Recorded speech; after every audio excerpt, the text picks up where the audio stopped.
Hello guys, greetings to you all. I remain my humble self, the Ike Man. If you are coming across my videos for the first time, I would like you to share my videos, like, comment, and follow my page if you are not following me.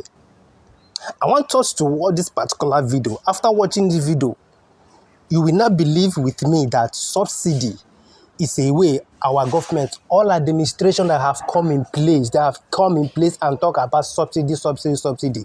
They are using that name subsidy to siphon, to corrupt our money, period, nothing.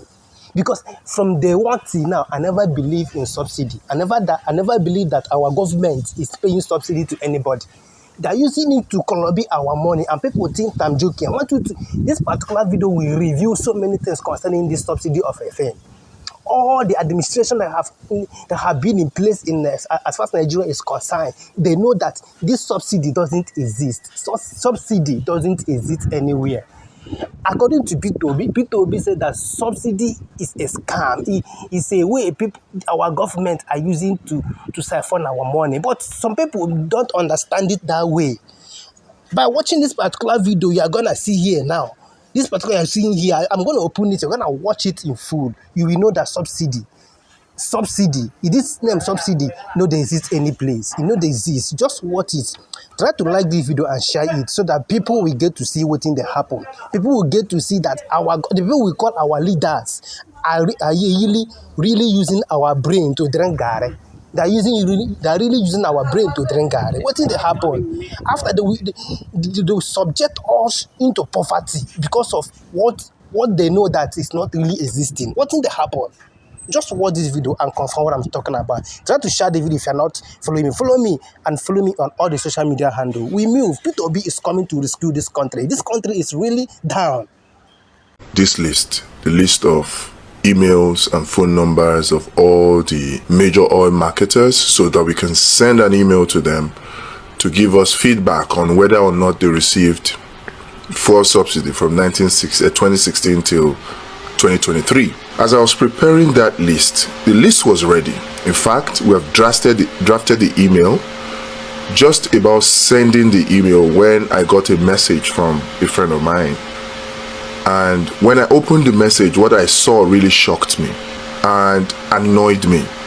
Because when we're talking about the fact that there was no need for this whole fuel subsidy removal in the first place, many people were calling us all kinds of names. And if you go into the mainstream media space, what you hear is people, so-called oil and gas experts that appear to be paid to come and start talking about how fuel subsidy was unbearable for government to bear, that government could no longer sustain it. And in fact, every time I heard this, I was always annoyed, because from the documents that we obtained about the DSDP arrangement, we knew, and that was when we came out and said that there was no fuel subsidy payment, and that NNPC had not paid any subsidy to anybody. Yet the Tinubu administration kept insisting that subsidy had to go, and we kept insisting. If there was no fuel subsidy in the first place, if the whole fuel subsidy regime was a fraud, what is the whole point of increasing the pump price of fuel to deal with a fuel subsidy that was a fraud? What is the point? If the fuel subsidy did not exist in the first place, and some people were collecting money in the name of fuel subsidy, and they were coming out openly, according to what the former governor of Bauchi State said, they were coming out in the Aso Rock Villa to meet President Buhari to say that they were tired of making money, of stealing Nigeria's money, that he should remove fuel subsidy. If they knew that the fuel subsidy did not exist, and people were just raising invoices to collect fuel subsidy, if they knew that that was the case, how is increasing the pump price of petrol to make life difficult for average Nigerians, how is that fuel subsidy removal? When what should have been done would have been to go after those that were collecting the fuel subsidy fraudulently to return the monies that they have collected. That would have been the solution. But we're not looking in that direction. I was determined to make sure that we got to the bottom of it and exposed everybody that was involved in the fuel subsidy regime. We have done a list, a compilation of their contact email addresses, and then their phone numbers. So we're going to call and also send them an email. And if they don't respond to the email, we also did a compilation of their addresses. We're going to send them hard copy letters, after which we're going to take them to court, because we wanted to get to the bottom of it. So what did we do? Right at the point where we're about to send the emails was when I got this message about a probe by the House of Representatives. The House of Representatives ad hoc committee investigating the subsidy regime payments from 2013 to 2022 has said that the profiles of 23 oil companies trading in Nigeria are not known, according to data from the Corporate Affairs Commission. The chairman of the committee, Honorable Mustafa Ibrahim Aliyu, at the resumed hearing of the committee with a couple of oil companies in attendance to explain their role in the deal with the Nigeria National Petroleum Company NNPC Limited, said that they have serious questions to answer.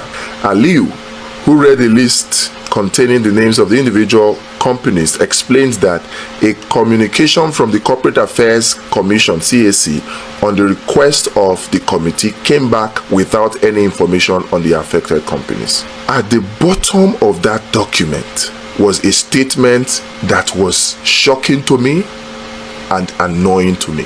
So when I said that there was no fuel subsidy and all the evidences came out to corroborate that fact, that there was no fuel subsidy in the first place and that there was no need to increase any pump price of petrol, because even with the old price of 185, 195 naira per liter, NNPC was already making a profit of over 100 naira per liter. At 195, NNPC was making a profit of over 100 naira per liter. The studies are there, the empirical data are there. In the document that was done, that was presented by Dr. Agbon, it was stated there clearly.